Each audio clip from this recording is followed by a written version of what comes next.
listeners. Welcome to the fifth episode of Much Ado About Nothing. In this episode, we speak about the most profound life lessons that come from the simplest of the places, the street. We talk about being street smart. Whether you are navigating the bustling streets of a busy city on a bicycle or just doing a peaceful countryside trail, cycling provides a great space for reflection and mindfulness. It gives you time to exercise your physical and mental muscle, and at a space that you can set, you are completely in control. And I also feel that as you are balancing the bicycle, because it's not a four-wheeler, you have to balance it, your brain gets continuously stimulated to ensure that you are balanced, you're not falling off, ensure that you're aware of the surroundings. Whenever do cycling, I'm not listening to an audio because for my brain, usually it's a lot of sensory inputs coming in, maintaining balance, looking at the traffic, of course, absorbing nature. A lot of people actually also listen to music. I wouldn't recommend that. It distracts you from cycling and it's highly dangerous. So, whenever you go for cycling, I feel that you get a lot of goodness in life. So, today's topic or today's podcast is on the insights and stories from cycling adventures. And this is the lesson from the road. Let's get started. The cycling creates a very unique sense of liberation and mental clarity. Liberation, in the sense, it kinds of brings a bit of control about your surroundings, how you are feeling. Of course, it exposes you to the vagaries of nature, but it gives you mental clarity on what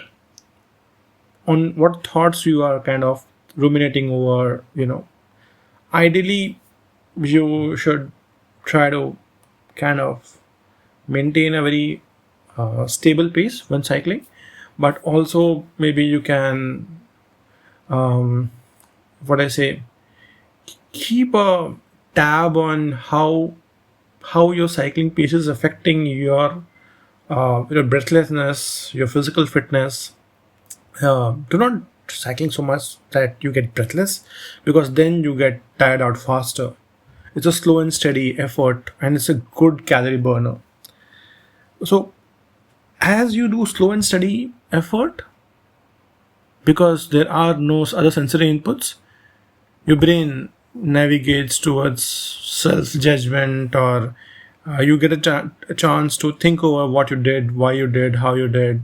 That brings a lot of mental clarity, and it's highly mindful. I would definitely recommend you to disconnect, as I mentioned before, from any other distraction, and if possible, to not speak to people when you are cycling. Just keep to yourself, keep your eyes and ears open, and go for a ride. That's the freedom of the ride. And it's a great symphony of mind body working together on an unbalanced load or an unbalanced machine. It's a great symphony. What next that you get from going out on a cycling adventure is learning patience and persistence. In our daily life, you would face a lot of rejections, a lot of no's, especially if you are in sales. Usually 99% rejection, or if you are looking for a soulmate. Of course, most of my listeners are pretty attractive and they are very nice human beings, so they would have a bit lower rejection rate, but for lesser fortunate mortals like me, the rejection rate is pretty high. So the roadblocks in life can kind of unnerve us, but cycling helps us learn patience. And the patience that you learn from cycling can help you to overcome such roadblocks in life without reacting too much. Very simple things that happen. Suddenly the weather changes. I have had cycling sessions recorded where the weather was completely sunny, then it got a bit cloudy, then it got a bit chilly, then it got a bit rainy. So literally all four seasons. Usually I tag my videos as Four Seasons video. No affiliation to the Four Seasons restaurant, they're amazing, but like Four Season video, all Four Seasons in a cycling ride. So these unexpected weather changes, they kind of teach you patience. Some routes can be tricky, your bicycle might be acting up. So all these teach you patience, that there are things beyond your control and you have to just live with those and optimize with whatever tool set that you have had. Isn't that something similar with you navigating through life? The limited tool sets that you have, and maybe you can develop a bit of tool set, but optimize with what you have and develop and grow in your life. Kind of philosophical, but that's the way the world is. That teaches you not just patience but also resilience. So because if you have limitation, all of us have limitations, those limitations impact us and we shouldn't back down. We should be resilient in terms of trying new approaches when we fail. We should persevere. Of course, the society nowadays rewards people doing different things, too many different things, and then figuring out which one works. Disruption at scale or doing experimentation at scale. But I also believe that perseverance, that once you have figured out what to do, then persevering with that choice for a considerable amount of time does bring you success. It's like making a light bulb. But of course, you should take a lot of data before you persevere on one cause. Otherwise, you will be going towards a lost cause. So always take a rain check, but persevere. So cycling does teach you perseverance. The third part and the most beautiful part is what makes a life livable is people. Cycling is not just about you and the route and the bicycle and the machine and whatever. It's about meeting people. It's about creating new experiences with people you wouldn't meet regularly. It's a bit like the browse section of a browser which is not driven through AI. So most of our lives are curated by artificial intelligence. So artificial intelligence only shows us things which it thinks is relevant to us based on our prior history of browsing or consuming content.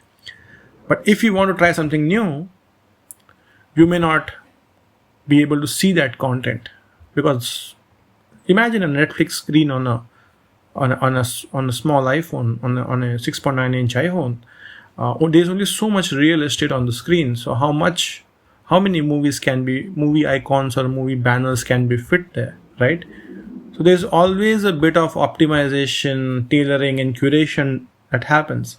Cycling with the serendipity gives you an option to meet someone who you would have never met, or you would have never met had you not gone out for cycling.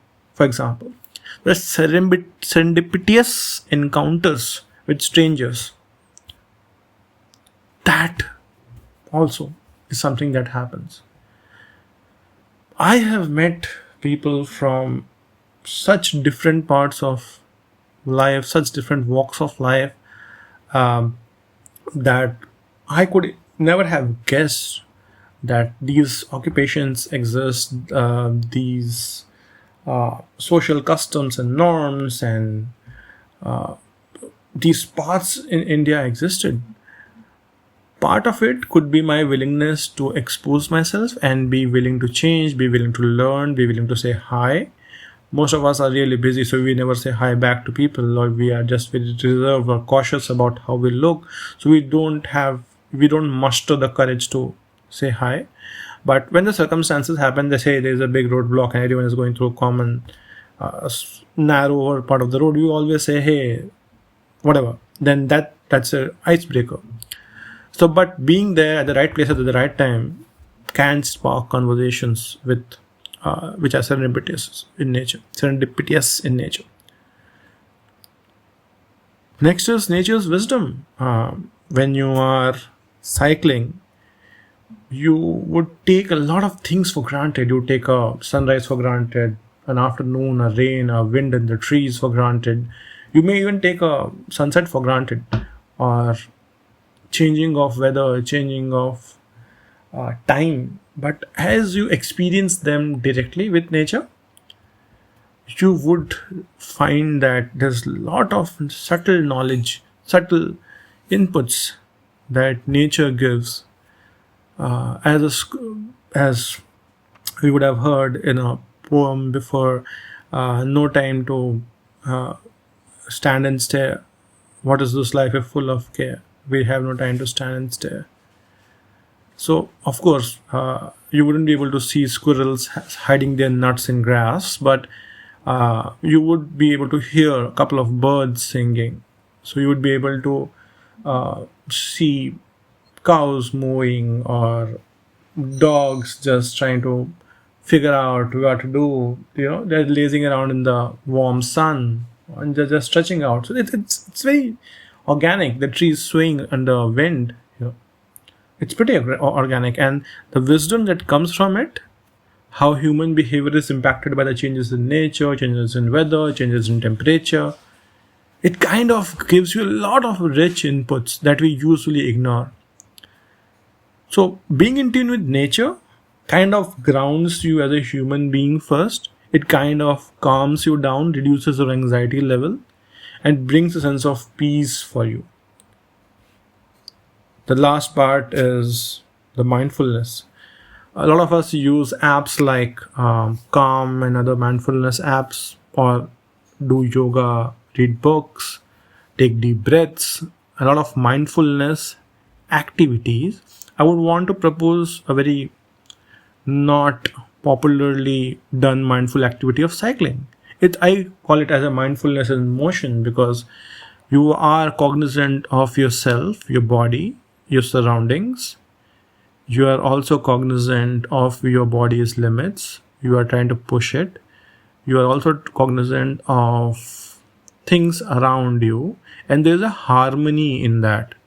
You're also trying to not fall off the bike, of course.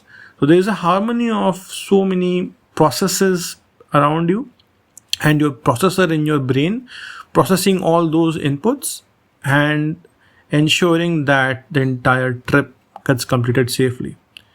So, kind of mindfulness, being in the moment, it kinds of relaxing, soothing, and of course, the other part is burning calories and making you fitter and whatnot. I would recommend that you do take out time to go out on some cycling adventures. My biking adventures are very well known to people who know me well, but cycling adventures are amazing. They are not that dramatic, maybe, because you can't cycle that far. But if you are not on cycling tour, then you can't cycle far. But they are life altering. Couple of memorable moments, maybe. I talked about getting caught in a rainstorm and a sun and four seasons. I have met many people who enriched me, and with their experiences, with their own perspective. Of course, I have had a fair share of experiences where I was able to help people in need. A lot of people reach out to cyclists for directional guidance because we are slow, and so they feel more comfortable, and in terms of slowing down their car and or a truck and asking. It's pretty cool. I have also seen the landscape changing a bit as world grows more towards sustainability. I have seen the appreciation towards pedestrians and cyclists a bit more. We are getting more appreciated. We are getting better road presence. Bigger vehicles tolerate us a bit more, and that makes the road safer. Of course, that still doesn't waive us from the responsibility of being observant of all the surroundings, especially uh, in countries where there are no dedicated bike lanes, it's very essential for us to maintain our own heightened sense of alert. But definitely the awareness and um, acknowledgement of cyclists on road has increased. India has always been a cyclist friendly or cyclist heavy nation since independence, and the same has been true for other South Asian countries and uh, Northern Asia as well. But what I have felt is greater appreciation of cyclists. So, what do you take away from this? One is definitely be present on your whenever you see things around you. Enjoy the nature, absorb, take a deep breath, and cycle. Peace out.